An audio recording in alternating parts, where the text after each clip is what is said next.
Hi guys. तो कैसे हैं आप सब। तो गाइस, जैसे कि आप सब जानते हैं कि हम अपनी एनसीईआरटी कवर कर रहे हैं और आज हम अपने चैप्टर 3 पढ़ेंगे, जिसका नाम है हमारी बदलती पृथ्वी। तो आज हम अपने इस चैप्टर को पढ़ने वाले हैं। तो देखिए, जैसे कि हमारी पृथ्वी पर चार मंडल होते हैं। चार मंडल के बारे में पढ़कर आए थे। एक तो हमारा स्थल मंडल हो गया, एक हमारा जीव मंडल हो गया, और एक हमारा जल मंडल, और एक वायुमंडल। अब जो हमारा स्थल मंडल है, स्थल मंडल जो है वो बहुत सारी जो प्लेटें हैं उनमें विभाजित होता है। और जो ये प्लेटें होती हैं, ये जो हमारे स्थल मंडल प्लेटों में विभाजित होता है, तो ये जो प्लेटें होती हैं इन प्लेटों को स्थल मंडलीय प्लेट कहते हैं। क्या कहते हैं? इन प्लेटों को स्थल मंडलीय प्लेट कहते हैं। और ये जो प्लेट होती है हमेशा बहुत धीरे धीरे धीमी गति में चारों तरफ घूमती रहती हैं। जैसे कि हर एक साल ये कुछ मिलीमीटर ये जो है वो लगभग खिसक जाती हैं, मतलब गति करती हैं। ये जो गति करती है, इनकी जो गति होती है, हर वर्ष कुछ ही मिलीमीटर ये घूमती हैं। और जो पृथ्वी के अंदर जो मैग्मा होता है, जो पिघला हुआ मैग्मा होता है, उसमें जो गति होती है उसके कारण ऐसा होता है। जैसे कि हम पिछले चैप्टर में देख कर आए थे कि जो पृथ्वी होती है, पृथ्वी का जो करोड होता है उसमें काफी जो गर्म लिक्विड पदार्थ होता है उसे हम मैग्मा कहते हैं, जो कि हरदम पकता रहता है, बहुत ज्यादा वो गर्म होता है। और ये जो मैग्मा होता है इसकी वजह से ये गति होती है। और पृथ्वी के जो अंदर जो मैग्मा होता है, जो पिघला हुआ मैग्मा होता है, एक वृत्तीय रूप में ये भी घूमता रहता है। जो वृत्तीय रूप में एक ये भी जो मैग्मा है ये भी घूमता रहता है। और प्लेटों की ये जो गति है, इस गति के ही कारण जो पृथ्वी की सतह पर परिवर्तन होता है। पृथ्वी की जो गति है, गति उन बलों के आधार पर विभाजित होती है जिनके कारण ये गति उत्पन्न होती है। एक है हमारा अंतर्जनित बल एंडोजोनिक फोर्स, और बाह्यजनिक बल एक्सोजोनिक फोर्स। ये दोनों जो बल होते हैं इनके कारण पृथ्वी पर ये होता है। अब जो हमारा अंतर्जोनिक एंडोजोनिक फोर्स है, अंतर्जनित बल, ये कभी कभी बहुत ही तेजी से भी उत्पन्न हो जाता है। कभी कभी अचानक उत्पन्न हो जाता है। तो ये कभी कभी बहुत ही धीमा गति से भी होता है। जैसे कि भूकंप और ज्वालामुखी जैसी जो ये क्रिया है, ये आकस्मिक मतलब अचानक गति के कारण पृथ्वी की सतह पर बहुत ज्यादा हानि, या कैसे ये हानि पहुंचाते हैं। जो ये जो गति होती है ये पृथ्वी की सतह पर हानि पहुंचाती है। और जो जैसे कि हमारी पृथ्वी है, पृथ्वी की गति जो होती है वो अंतर्जनित, बहिर्जनित बल, अंतर्जनित एंडोजोनिक फोर्स और एक्सोजोनिक फोर्स। और जो हमारी एंडोजोनिक फोर्स होती है वो असक्रिय बल होता है, और पटल विरूपण बल भी होता है। और जो असक्रिय बल है उसमें भूकंप आता है, ज्वालामुखी और भूस्खलन। ये जो तीनों जो क्रिया होती हैं जो पृथ्वी पर, जो कि पृथ्वी की जो सतह है, पृथ्वी पर की सतह को हानि हानि पहुंचाती हैं, अत्यधिक हानि पहुंचाती हैं। तो इन्हीं जो तीनों क्रिया है वो आकस्मिक बल जो होता है उसके कारण होती है। ये जो तीनों क्रिया होती हैं, भूकंप, ज्वालामुखी, भूस्खलन, और जो पटल विरूपण बल है जिसमें पर्वतों का निर्माणकारी बल होता है, जिससे पर्वत जो है पर्वतों का निर्माण होता है। अब जो हमारा बाहर जनित एक्सोजोनिक फोर्स है, बाहर जनित बल है, ये जो होता है ये अपरदन और निपेक्षण के कारण होता है। जो बाहर होता है, जो कि नदियों में बहता जल है, जैसे कि पवन है, समुद्री तरंग हो गई, और हिमनद हो गए। इसी तरह ये जो बाह्य जनित जो बल होता है ये इनमें होता है, नदियों में, पवन में, समुद्री तरंग और हिमनद, इन सभी में ये बाह्य जनित एक्सोजोनिक फोर्स होती है। और जो हमारी स्थल मंडलीय प्लेट है, ठीक है, जो भूपर्पटी है, भूपर्पटी में अनेक जो बड़ी एवं कुछ छोटी कठोर असमान आकार की जो होती है प्लेट हुआ करती हैं, और जिन पर जो महाद्वीप एवं महासागर की सतह है इन पर टिकी होती है जो प्लेट होती हैं, और इन्हीं प्लेटों को हम स्थल मंडलीय प्लेट कहते हैं। अब जो हमारा ज्वालामुखी है, ज्वालामुखी जो होता है एक भूपर्पटी जो होती है हमारी, भूपर्पटी पर एक छिद्र होता है। और ये जो छिद्र होता है भूपर्पटी पर, ज्वालामुखी जो होता है एक छिद्र होता है भूपर्पटी पर, और इसमें पिघला हुआ जो मैग्मा होता है वो अचानक निकल जाता है। जो पिघला हुआ मैग्मा होता है उसमें से अचानक निकल कर बाहर आ जाता है, जबकि जब जो दबाव होता है वो अंदर ज्यादा हो जाता है, तो जो मैग्मा है एकदम बाहर निकल कर आ जाता है। और वो बहुत सारी अवस्था में भी आता है जिसके बारे में हम पढ़ेंगे। तो जैसे कि मैग्मा कोष्ट है, ये जो हमारी पृथ्वी है उसके सबसे नीचे अंदर होता है, जो कि क्रोड में ये मैग्मा कोष्ट पाया जाता है, जिसे हम वो भी कह देते हैं, लावा पूल भी कहते हैं इसे, लावा पूल भी कह देते हैं इसे। ये जो हमारा मैग्मा कोस्ट है, यहाँ पर जो मैग्मा होता है वो पकता रहता है। अब ये हमारी जो मेंटल है और ये हमारी भूपर्पटी है। अब जो मेंटल है उसके नीचे हमारा जो मैग्मा क्रोड होता है। अब जो ये क्रोड है जिसमें मैग्मा कोस्ट होता है, और मैग्मा कोस्ट में जो मैग्मा होता है वो हरदम पकता रहता है। जब ये बहुत ही ज्यादा अत्यंत दबाव के कारण ये ऊपर आ जाता है, और जो हमारी भूपर्पटी होती है उसमें छिद्र कर ये निकलकर उसकी पृथ्वी की सतह पर ये जो ज्वालामुखी लावा जो होता है ज्वालामुखी का, ये बाहर आ जाता है। और ये जो ये यहाँ पर जो नाली सी दिख रही है जो रेड कलर की है, ये जो है ये मैग्मा ट्यूब है। क्या है इसे? मैग्मा ट्यूब या लावा ट्यूब कहते हैं। ये जो लावा ट्यूब है, जब लावा अत्यंत ही गर्म होता है तो अपने आसपास दूसरी साइड से छिद्र कर थोड़ा थोड़ा ये बाहर निकल आता है। और जब ये ऊपर निकलता है, निकासी द्वार जो होता है उसे वेंट कहते हैं, और ये कभी कभी इधर से भी निकल आता है जब ज्यादा मैग्मा अत्यधिक दबाव में होता है। और जब ये बाहर आता है, जो जहां पर ये छिद्र कर कर पृथ्वी की भूपर्पटी पर बाहर आता है, तो ये जो छिद्र होता है इसे क्रेटर कहते हैं। और इसमें सबसे पहले गैस और राख जो होती है बहुत ही तेजी से बाहर आती है, फिर उसके बाद जो बहुत ज्यादा गर्म जो लावा होता है वो आ जाता बाहर निकल कर आ जाता है, और फिर उसके ठंडे होने के बाद बहुत सारे सेल बन जाते हैं, जो कि हम पिछले चैप्टर में भी पढ़कर आए थे।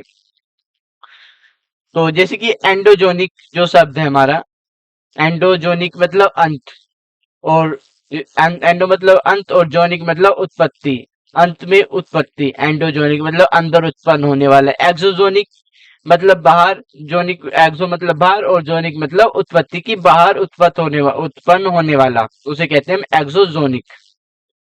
तो जो कि एंडोजोनिक जो होती है वो अंदर की क्रिया होती है पृथ्वी के, और एक्सोजोनिक जो होती है वो बाहरी क्रिया होती है पृथ्वी के अंदर, पृथ्वी पर।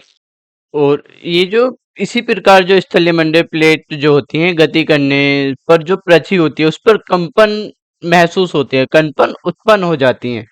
जो स्थलीय मंडल प्लेट होती हैं ये जब गति करती हैं, ये जब गति करती हैं तो गति करने पर ये स्थलीय मंडल प्लेट से जो पृथ्वी की सतह है उस पर कंपन जो होती है वो शुरू हो जाती है, क्योंकि जो प्लेट होती है वो गति करती है, इसी कारण जो कंपन होती हैं वो उत्पन्न हो जाती हैं।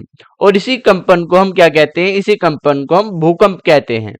और जो भूपर्पटी है, भूपर्पटी के नीचे वह स्थान जहां पर कंपन शुरू होता है वह स्थान कहलाता है उद्गम केंद्र। क्या कहलाता है? उद्गम केंद्र कहलाता है। और जो उद्गम केंद्र के भू सतह पर उसके जो निकटतम स्थान को हम क्या कहते हैं? अधिकेंद्र।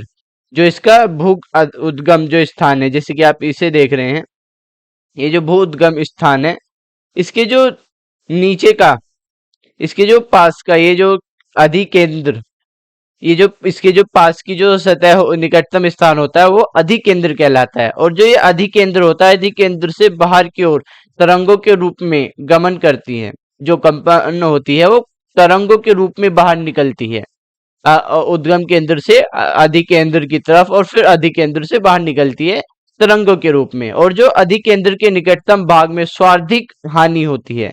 जो ये अधिकेंद्र होता है, उद्गम केंद्र के निकटतम स्थान अधिकेंद्र, अब इसके जो आसपास का जो एरिया होगा यहाँ पर बहुत ही ज्यादा हानि होती है। और जैसे जैसे जो अधिकेंद्र से दूरी बढ़ेगी, जैसे जैसे अधिकेंद्र से दूरी बढ़ेगी वैसे वैसे जो भूकंप है, भूकंप की जो तरंगे हैं, भूकंप की जो गति है वो तरंगे जो है, जैसे सर्वाधिक तरंगे अधिकेंद्र पर है तो जैसे जैसे दूरी बढ़ती जाएगी जो तीव्रता होगी भूकंप की वो धीरे धीरे दूरी बढ़ने पर कम हो जाती है। और जैसे कि यहाँ पर आप उद्गम केंद्र देख रहे हैं, ये उद्गम केंद्र है, ये वह स्थान है जहां पर जो भूकंप वो उत्पन्न होता है। यहीं पर जो भूकंपीय ऊर्जा है वो होती है, इसलिए यहाँ से भूकंप उत्पन्न होता है और इसी को हम उद्गम केंद्र कहते हैं। और इसके बाद इसके एकदम निकटतम स्थान पर होता है अधिकेंद्र, जहां पर जो तरंगे होती है भूकंप की वो निकलती है, और यहाँ पर जो है यहाँ पर स्वार्थिक हानि होती है। फिर इसके साथ साथ गति बढ़ती जाती है, तो भूकंप की जो तरंगे है वो कम होती चली जाती है, जो गति होती है, तीव्रता होती है, वो कम हो जाती है। और जो भूकंप की तरंगे सभी दिशाओं में बाहर की ओर निकलती हैं। और ये जो है ये प्लेट सीमा है। अब जो हमारी भूकंपित तरंग है, ये 3 प्रकार की होती हैं। एक तो पी तरंग, एक एस तरंग और एक एल तरंग। अब जो हमारी पी तरंग है वो अनुदैर्ध्य तरंग है। जो पी तरंग है वो अनुदैर्ध्य तरंग होती है, और एस तरंग जो है वो अनुप्रास तरंग। पी तरंग को हम अनुदैर्ध्य भी तरंग कहते हैं, और एस तरंग को हम अनुप्रास तरंग भी कहते हैं। और जो हमारी एल तरंग है, ये हमारी पृष्ठीय तरंग होती है। ये पी तरंग जो होती है आसानी से ये पास हो जाती है, ये जो पी तरंग होती है आसानी से पास हो जाती है। लेकिन जो एल तरंग होती है, एल तरंग जो होती है ये थोड़ी घूमती हुई, तिरछी होती हुई, घूमती हुई निकलती है। तो ये जो एल तरंग होती है सर्वाधिक जो हानि होती है वो पहुंचाती हैं। जो एल तरंगी होती है सर्वाधिक हानि पहुंचाती हैं। तो आगे चलते हैं। देखिएगा, जो भूकंप है, हम भूकंप की जो भविष्यवाणी है वो करना संभव नहीं है। लेकिन जो भूकंप है वो भूकंप से खुद को इससे पहले तैयार किया जा सकता है, जैसे कि उसके प्रभाव को निश्चित रूप से थोड़ा कम किया जा सकता है। और जो स्थानीय लोग जो होते हैं, जहाँ पर भूकंप आने की ज्यादा संभावना रहती है, अनुमान ज्यादा होता है, वहाँ के स्थानीय लोग बहुत सारे तरीकों से भूकंप का पता लगा सकते हैं, जैसे कि जानवरों के व्यवहार का अध्ययन करना, या जो तालाब जलाशय जो होते हैं उसमें मछली आदि, जो तालाब जलाशय में जो रहने वाले जीव होते हैं, उनकी जो गति है, उनकी जो उत्तेजना है वो बहुत ही तेजी से बढ़ जाती है। और जैसे कि जो सांप होते हैं जो कि धरातल में रहते हैं, उनका जमीन भूपर्पटी पर आ जाना, बाहर निकल कर आना, ये भी एक भूकंप की निशानी है, भूकंप का संदेश है। और जो पंजाब सॉरी गुजरात का जो भुज है, गुजरात के भुज में 26 जनवरी 2001 में बहुत ही तेज भूकंप आया था, जो कि रिएक्टर स्केल पर 6.9 की तीव्रता वाला भीषण भूकंप था। इसे मापा गया था। और जो सर्वाधिक जो हानि हुई थी वो स्कूलों में हुई थी, कि जो भूकंप होता है उसकी पहले से अनुमान लगाना निश्चित असंभव है, मतलब उसका भविष्यवाणी कर पानी संभव नहीं है। तो इसी वजह से जो स्कूल की जो इमारतें थी, उस इमारतें गिरने से 971 छात्रों और 31 शिक्षिकाओं या शिक्षकों की अध्यापकों की मौत हुई थी। और जो भुज था उसमें बहुत ही ज्यादा भूकंप जो था उसने विनाशकारी रहा था भूकंप। और भुज में जब भूकंप आया था तो फोन लाइन और जल पाइपलाइन और विद्युत स्टेशन और संचार लाइन सभी अवरोधित हो गई थी, सभी नष्ट हो गई थी। और शहर में कई जगहों पर आग लग गई थी। आग कैसे लगी, जिसकी कहीं जगह सर्दी होने के कारण चारकोल वे अंगीठी जल रही थी, उनके पलट जाने के कारण भूकंप आने से बहुत सारे स्थान पर आग लग गई थी। और जो भूकंप जो प्रभावित क्षेत्र था उसमें राष्ट्रपति ने आपातकाल की स्थिति घोषित कर दी थी। अब हम भूकंप जो है उसे मापते कैसे हैं? देखिए, जो भूकंप है एक भूकंप यंत्र होता है जिसे भूकंप लेखी कहते हैं, उससे मापते हैं। और जो भूकंप की जो तीव्रता होती है वो रिएक्टर स्केल पर मापी जाती है। ठीक है, जिस भूकंप की तीव्रता 2.0 हो या अथवा उससे कम हो, उसका प्रभाव बिल्कुल ना के बराबर होता है, उसका प्रभाव होता ही नहीं है। और जिसकी भूकंप की तीव्रता 5.0 होती है वह वस्तुओं को गिराने से क्षति पहुंचा सकता है। और भूकंप की जो तीव्रता है वो 6.0 या तो उससे अधिक हो तो ये बहुत ही ज्यादा अधिक शक्तिशाली होता है।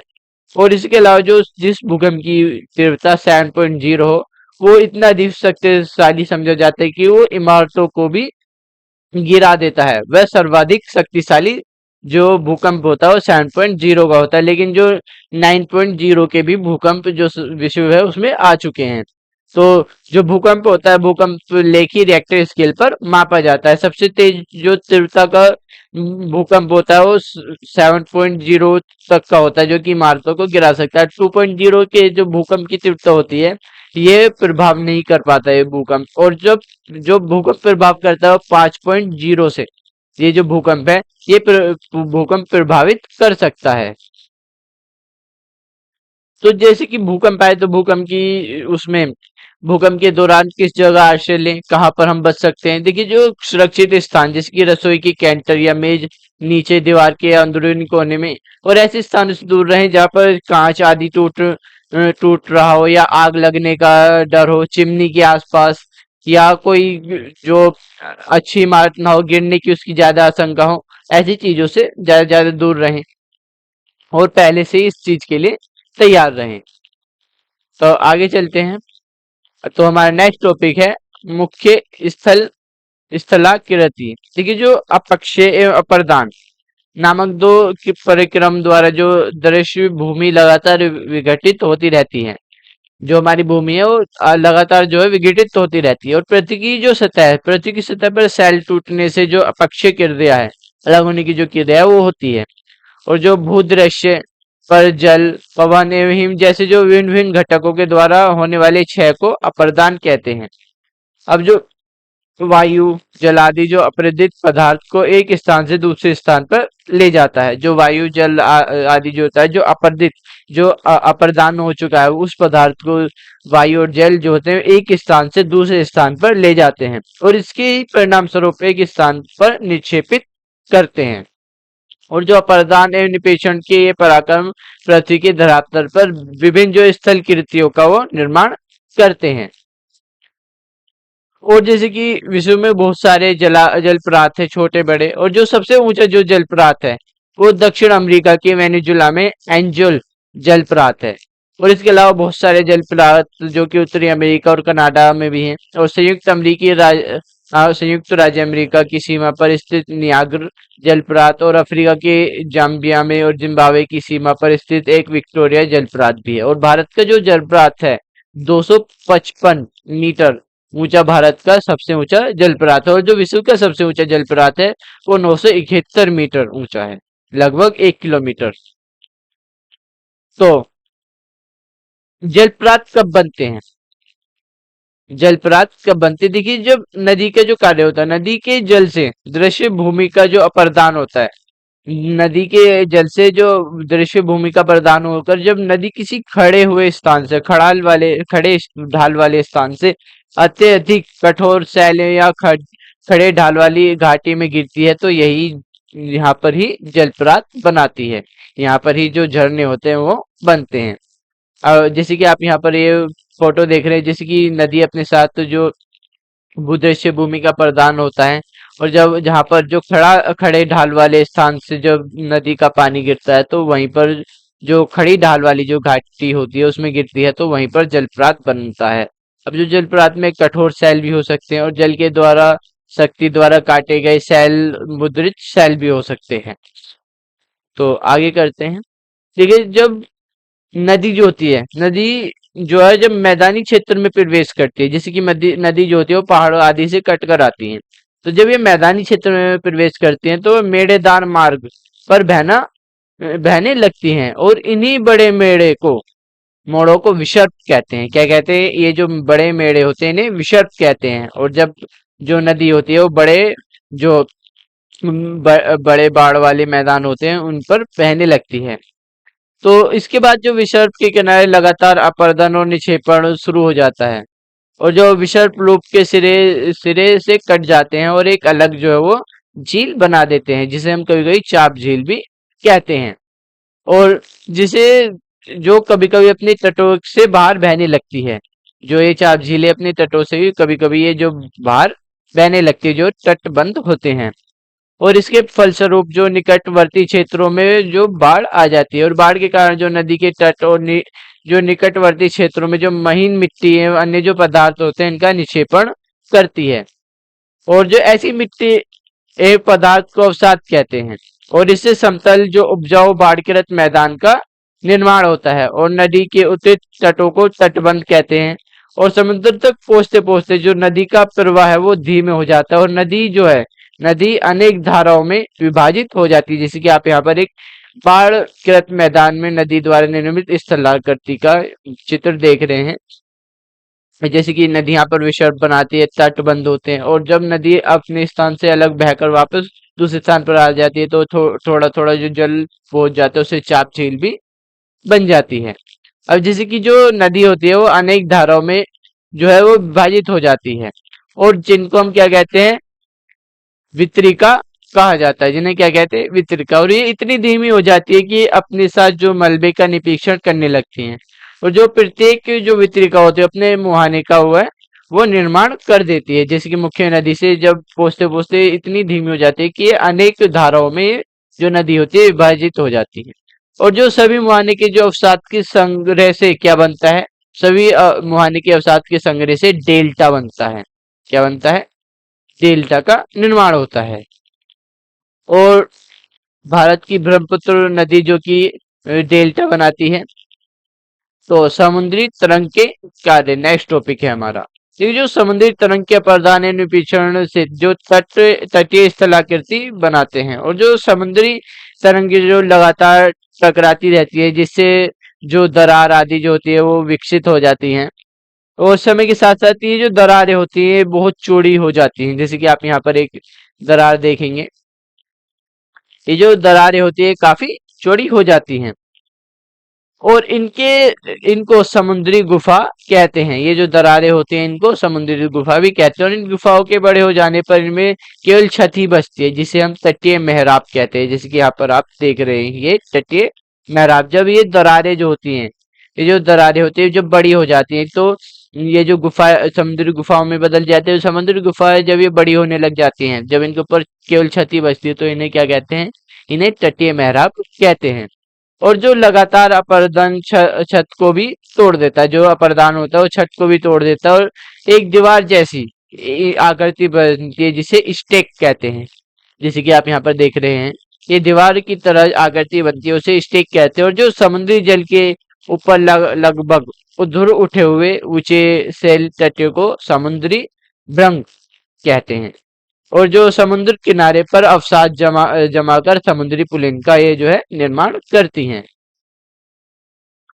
अब नेक्स्ट देखते हैं हिमनद के कार्य। देखिए जो हिमनद है, हिमनद अथवा जो हिमनी जो बर्फ की नदी होती है, देखिए जो नदी होती है ज्यादातर इंडिया में वो हिमनद ग्लेशियर इनसे ही आती हैं। अब जो हिमनद है जो कि बर्फ की नदियां हैं, ये हिमनद के नीचे कठोर चट्टान से जो ग्लेशियरी मिट्टी है वो पत्थरों को अपरदित कर देती है। और जो ग्लेशियरी मिट्टी है इन पत्थरों से जो भूदृश्य का अपरदान ये जो है करती है।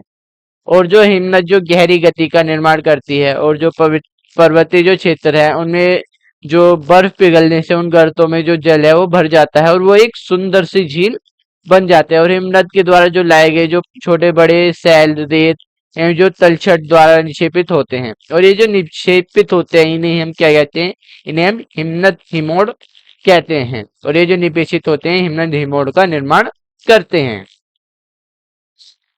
तो हमारा नेक्स्ट टॉपिक होगा पवन के कार्य। देखिए जो कि रेगिस्तान होता है, रेगिस्तान में ज्यादातर रेत होता है।